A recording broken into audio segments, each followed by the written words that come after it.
서울 강남구 대치동 37층 아파트에서 내려다보는 새벽 풍경은 언제나 같았습니다. 한강이 검은 띠처럼 굽어 흐르고 고층 빌딩들이 차갑게 서 있었지요.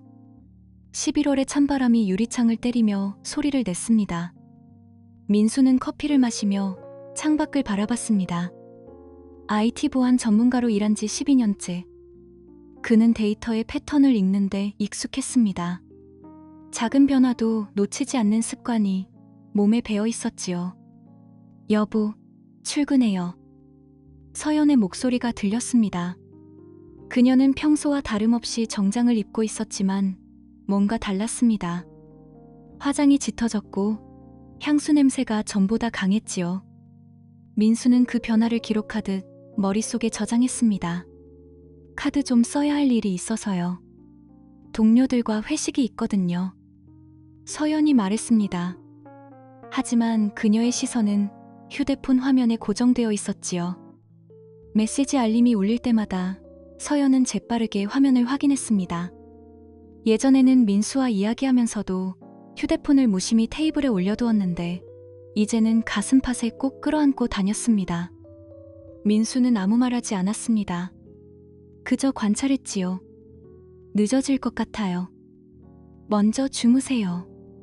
서연이 현관문을 닫고 나가는 소리가 들렸습니다. 민수는 그녀가 평소보다 30분 일찍 집을 나선다는 것을 알아챘습니다. 회사까지는 지하철로 40분 거리인데 왜 이렇게 서두르는 걸까요? 그날 저녁, 서연은 밤 10시가 넘어서야 돌아왔습니다. 회식이 길어졌어요. 부장님이 술을 많이 드셔서요. 하지만 그녀의 옷에서는 술 냄새 대신 다른 향수 냄새가 났습니다. 남성용 향수였지요. 민수는 그 냄새를 기억해뒀습니다. 고생했어. 씻고 와. 민수가 담담히 말했습니다. 서연은 화장실로 들어가면서도 휴대폰을 손에서 놓지 않았지요. 샤워하는 소리가 들리는 동안 민수는 거실 소파에 앉아 생각했습니다. 결혼 3년. 그동안 서연은 예측 가능한 패턴으로 살았습니다. 아침 7시 기상, 8시 30분 출근, 저녁 7시 퇴근. 주말에는 집에서 드라마를 보거나 친구들과 쇼핑을 다녔지요. 하지만 최근 2주 사이 그 패턴에 균열이 생겼습니다. 휴대폰 사용 시간이 늘어났습니다. 화장실에도 가져가고 자기 전에도 계속 들여다봤지요. 카드 사용 내역도 달라졌습니다. 평소 가지 않던 강남 일대의 고급 레스토랑에서 결제가 이루어졌습니다. 혼자 가기에는 비싼 곳들이었지요. 무슨 생각을 그렇게 해요? 서연이 머리를 말리며 나왔습니다. 그녀는 평소보다 신경 쓴 잠옷을 입고 있었지요. 별거 아니야. 내일 프로젝트 발표가 있어서. 민수가 거짓말했습니다. 그는 거짓말을 하면서도 서연의 표정을 관찰했지요.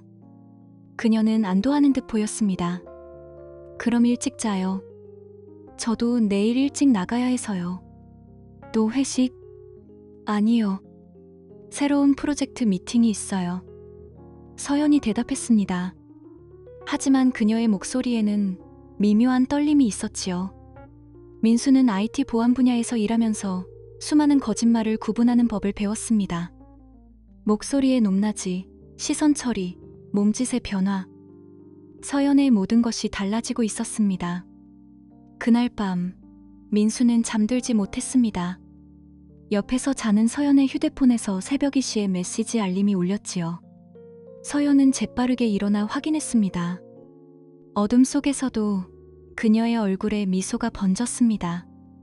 민수는 눈을 감은 채 모든 것을 지켜봤습니다. 12년간 데이터 분석가로 일하며 쌓은 직감이 경고하고 있었지요. 작은 변화들이 모여 큰 진실을 만들어낸다는 것을. 그리고 그 진실은 보통 예상보다 훨씬 어두운 법이라는 것을. 새벽바람이 창문을 흔들었습니다. 민수는 그 소리를 들으며 생각했지요. 아직은 추측일 뿐입니다. 하지만 증거는 곧 드러날 것이었습니다. 민수는 사무실에서 돌아온 서연을 맞이했습니다. 평소처럼 고생했어라고 인사했지만 그녀의 반응이 달랐지요. 응, 고마워. 서연이 대답했지만 시선은 휴대폰에 고정되어 있었습니다. 예전 같으면 그날 있었던 일을 이야기하곤 했는데 이제는 묵묵히 방으로 들어갔지요. 민수는 그때부터 뭔가 이상하다고 느꼈습니다. 여보, 이번 주말에 친구들과 여행 가려고 해요. 서연이 갑작스럽게 말했습니다. 결혼 후 처음 있는 일이었지요. 평소 주말이면 함께 시간을 보내곤 했는데 서연은 이제 혼자만의 시간을 원하는 듯 보였습니다. 어디로? 춘천이요. 대학 동기들이랑 1박 2일로요. 민수는 고개를 끄덕였습니다. 하지만 서연의 카드 사용 내역을 보니 춘천이 아닌 강남 일대에서 결제가 이루어져 있었지요. 고급 호텔, 레스토랑, 그리고 평소 가지 않던 브랜드 숍들이었습니다. 민수는 출근길에 아파트 경비실 앞에서 박 여사를 만났습니다. 이 아파트에 10년째 살고 있는 그녀는 주민들의 일거수일투족을 세세히 기억하는 것으로 유명했지요. 민수 씨, 잠깐 이야기 좀 할까요? 박 여사가 민수를 불렀습니다. 그녀의 표정이 심상치 않았지요. 무슨 일이세요? 지난주 금요일 점심시간이었어요. 서연 씨가 검은색 제네시스에서 내리더라고요. 운전자는 중년 남성이었는데 서연 씨 머리가 좀 흐트러져 있었어요. 민수의 가슴이 철렁했습니다. 서연은 그날 회사에 있어야 할 시간이었지요. 확실하세요? 물론이죠. 제가 잘못 볼 리 없어요.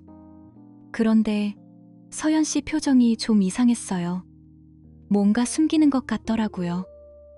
민수는 예의상 고개를 끄덕이고 회사로 향했습니다. 하지만 마음속에서는 불길한 예감이 커져갔지요. 민수는 점심시간에 서연의 SNS 계정을 확인했습니다. 평소 자주 올리던 일상 사진들이 줄어들었고 대신 의미심장한 글들이 늘어났지요. 새로운 시작이 필요한 때인 것 같아요.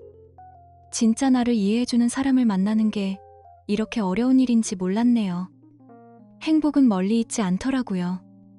바로 곁에 있었는데 못 봤을 뿐이죠. 민수는 각 게시글의 날짜와 시간을 메모했습니다. IT 보안 전문가로서 디지털 발자취를 추적하는 것은 그에게 익숙한 일이었지요. 카드 사용 내역도 자세히 분석했습니다. 2주 전부터 패턴이 완전히 달라졌습니다. 점심시간에 강남역 일대의 고급 레스토랑에서 결제가 이루어졌고 금액도 혼자 식사하기에는 과도했지요. 저녁에는 와인바, 호텔 라운지 등에서 결제가 있었습니다. 그날 저녁 절친한 친구 정우석에게서 전화가 왔습니다. 민수야, 지금 홍대에 있는데 너 좀 와봐. 무슨 일인데? 전화로는 못하겠어. 그냥 와봐. 정우석의 목소리가 심각했습니다. 민수는 급히 홍대로 향했지요. 정우석은 한화인바 맞은편 카페에 앉아 있었습니다. 그의 표정이 어두웠지요. 저기 봐. 정우석이 가리킨 곳을 보자 민수의 가슴이 멎는 듯 했습니다. 와인바 테라스에 서연이 앉아 있었지요. 그녀 맞은편에는 40대 초반으로 보이는 남성이 있었습니다. 잘 차려입은 정장, 고급 시계, 그리고 여유로운 표정. 저 남자가 누구지? 박도연이라고 해. 대기업 임원이래. 서연이가 일시간째 저러고 있어. 민수는 휴대폰으로 그 장면을 촬영했습니다. 서연이 웃으며 남자의 손을 잡는 모습, 남자가 서연의 어깨에 손을 얹는 모습, 그리고 둘이 친밀하게 대화하는 모습들이 렌즈에 담겼지요. 민수야, 나 먼저 갈게. 너무 괴로울 것 같아서. 정우석이 자리를 떠났습니다. 민수는 혼자 앉아 계속 지켜봤지요. 9시가 넘어서야 둘이 와인바를 나왔습니다. 서연은 평소보다 짙은 화장을 하고 있었고 빨간 드레스를 입고 있었지요. 민수가 본 적 없는 옷이었습니다. 남자는 서연의 허리를 자연스럽게 감쌌습니다. 서연은 거부하지 않았지요. 오히려 남자에게 기대는 듯 보였습니다. 민수는 그들이 택시를 타고 사라질 때까지 지켜봤습니다. 그리고 집으로 돌아가는 길에 서연에게서 문자가 왔지요. 회식이 늦어져요. 먼저 주무세요. 민수는 거실 소파에 앉아 서연을 기다렸습니다. 손에는 방금 촬영한 사진들이 들어있는 휴대폰이 있었지요. 증거는 충분했습니다. 시계가 자정을 넘겼습니다. 서연은 12시 30분에 들어왔지요. 아직 안 주무세요? 일찍 자라고 했는데. 서연의 목소리에는 미묘한 떨림이 있었습니다. 그녀의 옷에서는 남자의 향수 냄새가 났지요. 기다렸어. 회식 어땠어? 네, 잘 됐어요. 부장님이 술을 많이 드셔서 늦어졌어요. 거짓말이었습니다. 민수는 그 모든 것을 알고 있었지요. 그럼 씻고 자. 민수가 담담히 말했습니다. 서연은 안도하는 듯 화장실로 들어갔지요. 민수는 그날 밤 잠들지 못했습니다. 12년간 쌓아온 IT 보안 전문가로서의 경험이 모든 것을 말해주고 있었지요.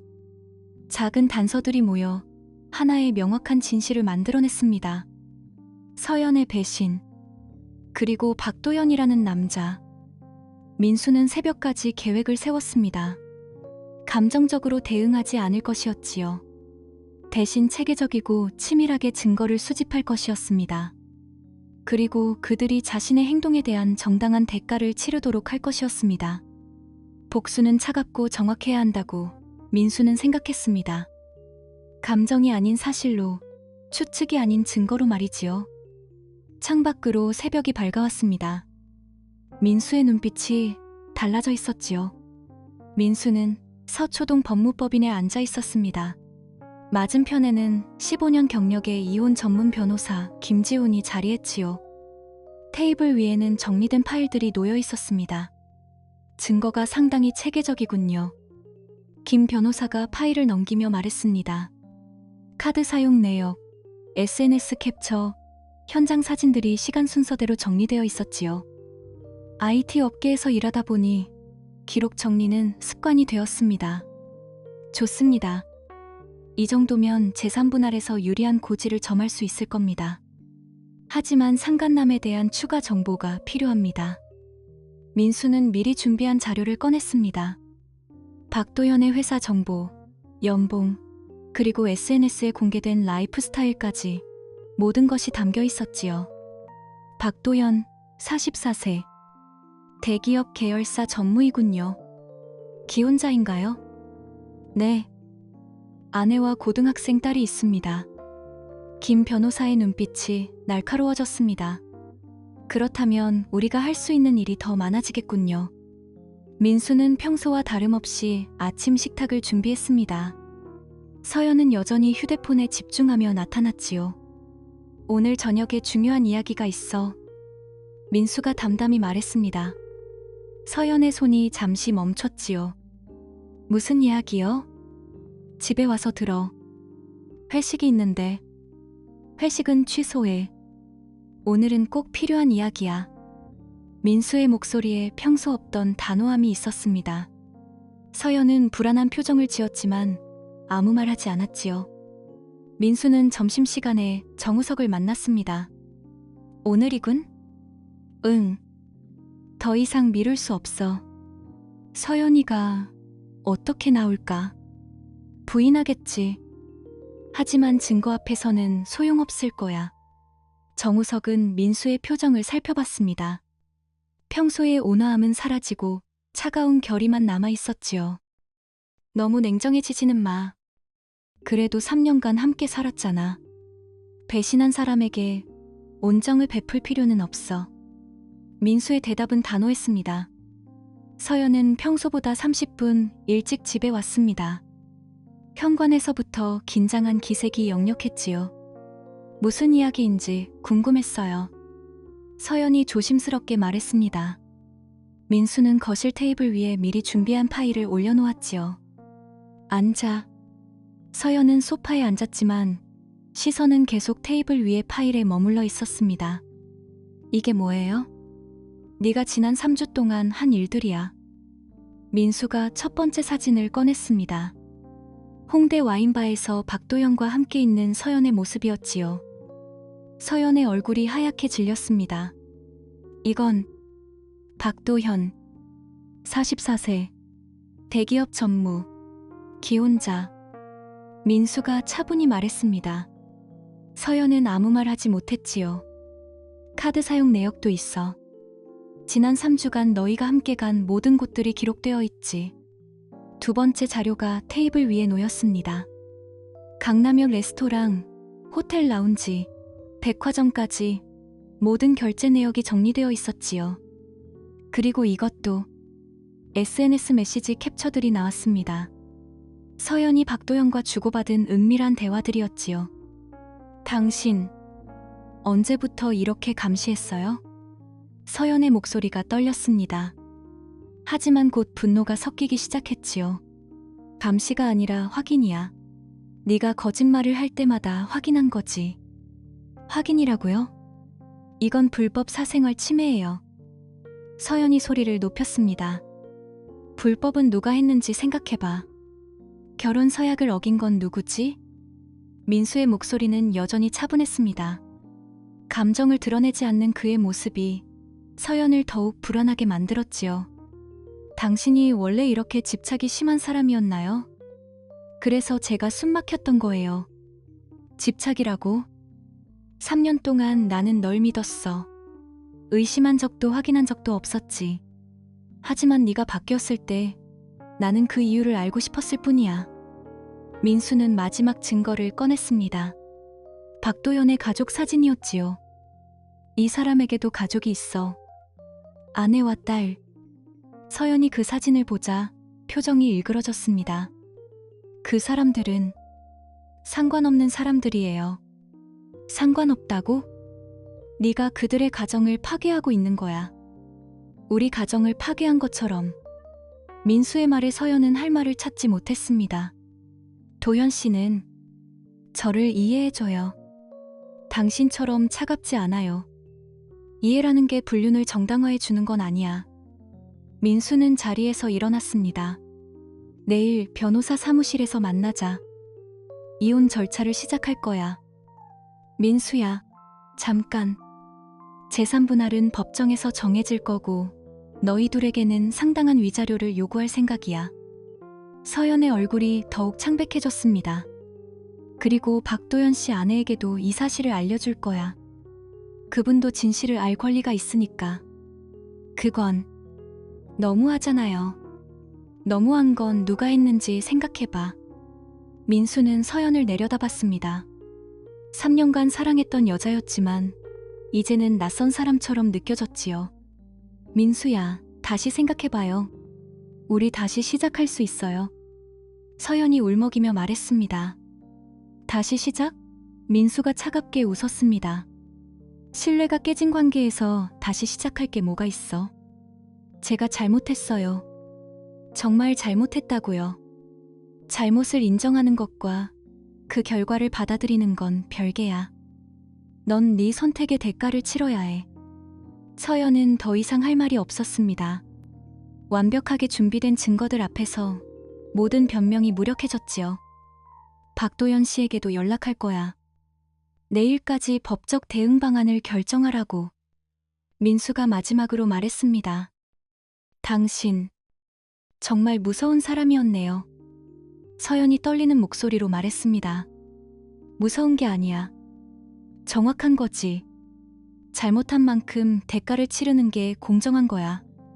그날 밤, 서연은 짐을 싸서 친정으로 돌아갔습니다. 민수는 텅 빈 집에서 창밖을 바라보며 생각했지요. 이제 진짜 게임이 시작된다고.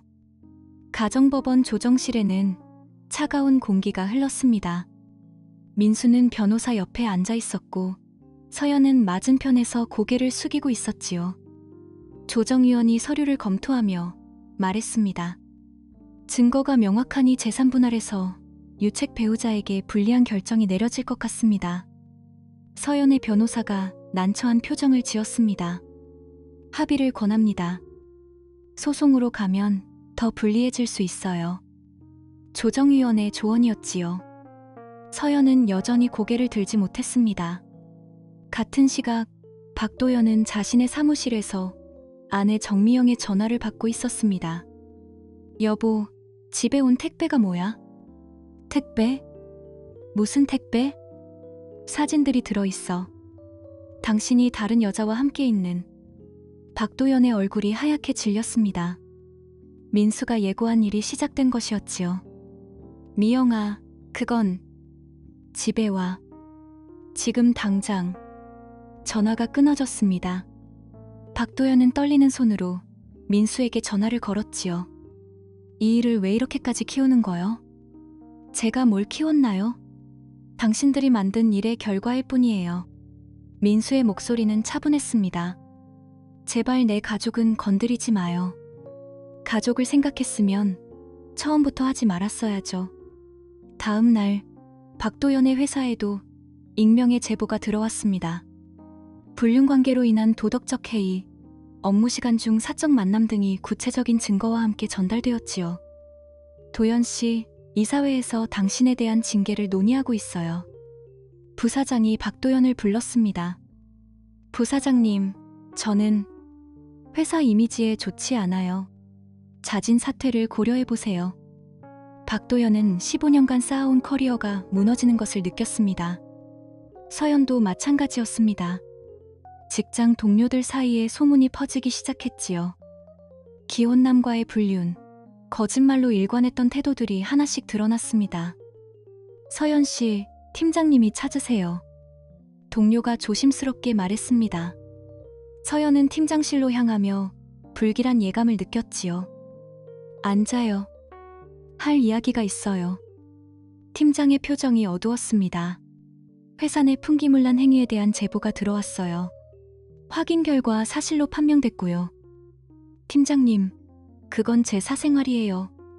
사생활이라고 해서 회사 이미지와 무관한 건 아니에요. 인사위원회에서 결정이 날 때까지 업무에서 제외됩니다. 서연은 그날부터 사실상 격리되었습니다. 한 달이 지나자 둘의 사회적 지위는 완전히 무너졌습니다. 박도연은 결국 회사를 그만두어야 했고 서연도 징계해고 통보를 받았지요. 더욱 고통스러운 것은 주변 사람들의 시선이었습니다. 친구들은 하나둘 연락을 끊었고 가족들로부터도 외면받았습니다.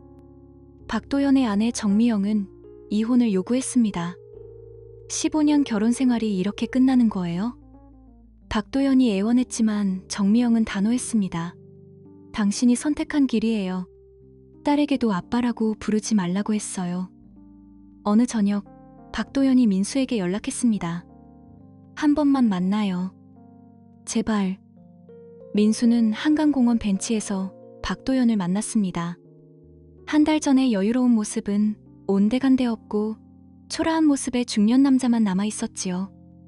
이제 됐잖아요. 우리 다 망했어요. 박도연의 목소리가 떨렸습니다. 망한 게 아니라 원래 자리로 돌아간 거예요. 원래 자리요? 거짓 위에 쌓은 행복은 원래 없던 거였어요. 이제야 진짜 모습이 드러난 거죠. 민수의 말에 박도연은 할 말을 찾지 못했습니다. 그럼 당신은 행복해요? 이렇게 우리를 망가뜨려서? 행복하지는 않아요. 하지만 후회하지도 않아요. 며칠 후 민수에게 서연의 편지가 도착했습니다. 민수야, 이제야 내가 얼마나 어리석었는지 알겠어. 당신이 차갑다고 생각했는데 사실은 내가 변한 거였지. 3년 동안 당신은 한결같았는데 나만 딴 곳을 바라보고 있었어. 모든 게 내 잘못이야. 하지만 이렇게 끝나는 게 너무 슬퍼. 우리가 행복했던 시간도 있었잖아. 당신의 새로운 시작을 진심으로 응원할게. 서연. 민수는 편지를 읽고 창밖을 바라봤습니다. 서연의 마지막 말이 가슴 한구석을 건드렸지만 돌이킬 수는 없었지요. 그날 밤 민수는 오랫동안 잠들지 못했습니다. 복수는 완성되었지만 마음 한구석이 공허했지요. 내가 한 일이 정말 옳았을까? 하지만 곧 답을 찾았습니다. 그는 거짓말을 한 적이 없었고 배신을 한 적도 없었지요. 다만 진실을 드러냈을 뿐이었습니다. 그들이 선택한 길의 결과를 받아들이게 한 것뿐이야. 민수는 자신을 다독였습니다. 한 달 후 민수는 회사에서 새로운 프로젝트를 맡게 되었습니다. 팀원 중에는 온화한 미소를 가진 여성 개발자 은지가 있었지요. 민수 씨, 오늘 회식 오실 거죠?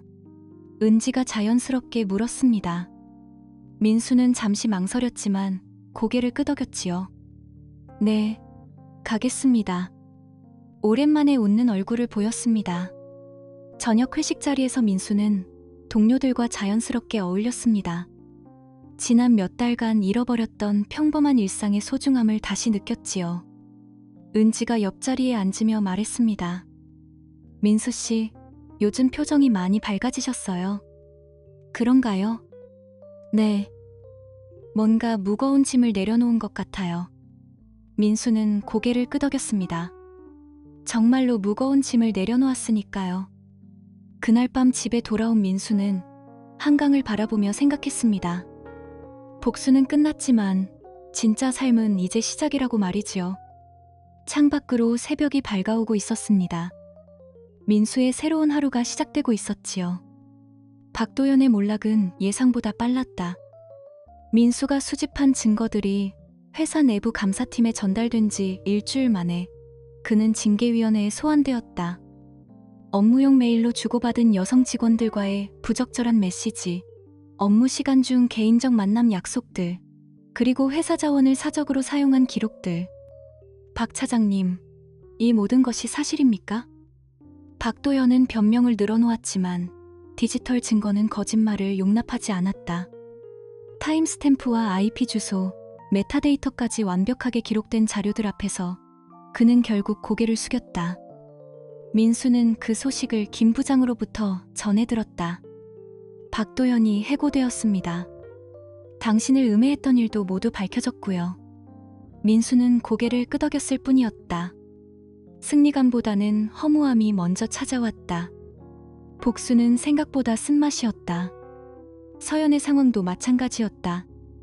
박도연과의 불륜이 알려지면서 그녀가 다니던 미술관에서도 시선이 곱지 않았다. 동료들의 수근거림과 방문객들 사이에 퍼진 소문은 그녀의 평판을 갉아먹었다. 개인적인 일로 미안하다. 이만 사표를 내겠다. 관장은 안타까운 표정으로 고개를 저었지만 서연도 더 이상 그곳에 있을 수 없다는 걸 알았다. 7년 동안 쌓아온 커리어가 하루아침에 무너져 내렸다. 민수는 공통 지인을 통해 그 소식을 들었다. 마음 한편으로는 안쓰러웠지만 동시에 자업자득이라는 생각도 들었다. 어느 비 오는 목요일 저녁, 서연이 아파트 앞에 나타났다. 민수가 퇴근해서 현관문을 열려는 순간 젖은 머리카락과 빨간 눈을 한 그녀가 서 있었다. 민수야, 잠깐만 얘기할 수 있을까? 민수는 잠시 망설였다. 하지만 결국 현관 계단에 앉아 그녀와 마주했다. 다 내 잘못이었어. 박도연도 거짓말도 모든 게. 서연의 목소리가 떨렸다. 나는 정말 바보였어. 안정된 게 당연한 줄 알았고 자극적인 걸 찾았던 거야. 민수는 말없이 비를 바라보았다. 다시 시작할 수 있을까? 우리 7년이 그냥 사라지기엔 너무 아까워. 긴 침묵이 흘렀다. 빗방울이 계단에 떨어지는 소리만이 둘 사이를 채웠다. 서연아, 민수가 입을 열었다. 사과는 고마워. 하지만 신뢰라는 건 한 번 깨지면 다시 붙일 수 없어. 적어도 우리 사이에선. 그럼 용서는? 용서와 재결합은 다른 거야. 난 널 미워하지 않아. 하지만 다시 함께할 수도 없어. 서연은 고개를 떨구었다. 네가 한 선택의 결과야. 그 무게는 네가 감당해야 해. 나도 내 선택의 결과를 받아들이고 살아갈 거고. 그 만남 이후 석 달이 지났다. 민수는 아파트를 정리하고 한강이 보이는 새로운 곳으로 이사했다. 서연과의 추억이 담긴 가구들은 대부분 처분하고 자신만의 공간을 새롭게 꾸몄다. 회사에서는 박도연 사건 이후 민수에 대한 신뢰가 더욱 높아졌다. 김 부장은 그에게 새로운 프로젝트를 맡겼고 민수는 그 일에 집중하며 마음의 균형을 되찾아갔다. 어느 토요일 오후 민수는 한강공원을 걸었다. 봄바람이 따뜻했고 벚꽃이 만개했다. 벤치에 앉아 책을 읽고 있는 여성이 눈에 들어왔다. 바람에 날리는 머리카락을 귀 뒤로 넘기는 자연스러운 모습이 아름다웠다. 실례합니다. 혹시 그 책 재밌나요? 그렇게 시작된 대화는 2시간을 넘겼다. 그녀의 이름은 지혜였고 도서관 사서였다. 조용하지만 유머러스했고 무엇보다 거짓 없이 솔직했다. 다음 주에도 여기서 책 읽으실 건가요? 아마도요. 당신은요? 민수는 웃었다. 오랜만에 자연스럽게 나온 웃음이었다. 몇 달 후 민수는 지혜와 함께 같은 한강을 걸었다. 손을 잡고 걷는 것이 자연스러워졌고 서로의 일상을 나누는 것이 즐거웠다. 가끔 과거가 후회되지 않아? 지혜가 물었다. 민수는 강물을 바라보며 생각했다. 서영과의 7년, 박도영과의 복수, 그리고 홀로 견뎌낸 시간들. 후회보다는 배움이었던 것 같아. 진정한 복수는 상대를 무너뜨리는 게 아니라 내가 더 나은 사람이 되는 거더라. 지혜는 그의 손을 꼭 잡았다. 그래서 지금의 당신이 있는 거겠네요. 민수는 고개를 끄덕였다.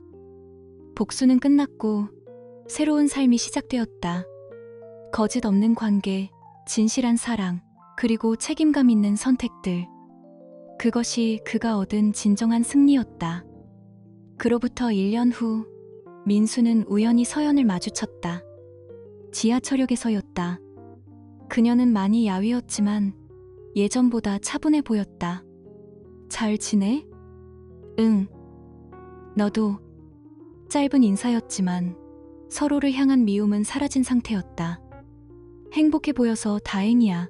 서연이 작게 웃었다. 너도 잘 지내길 바라. 그들은 각자의 길로 걸어갔다. 과거는 과거였고 현재는 현재였다. 민수는 지혜가 기다리는 집으로 향했다.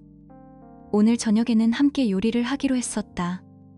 진실한 사람과 함께하는 평범한 일상. 그것이 그가 찾은 진정한 행복이었다.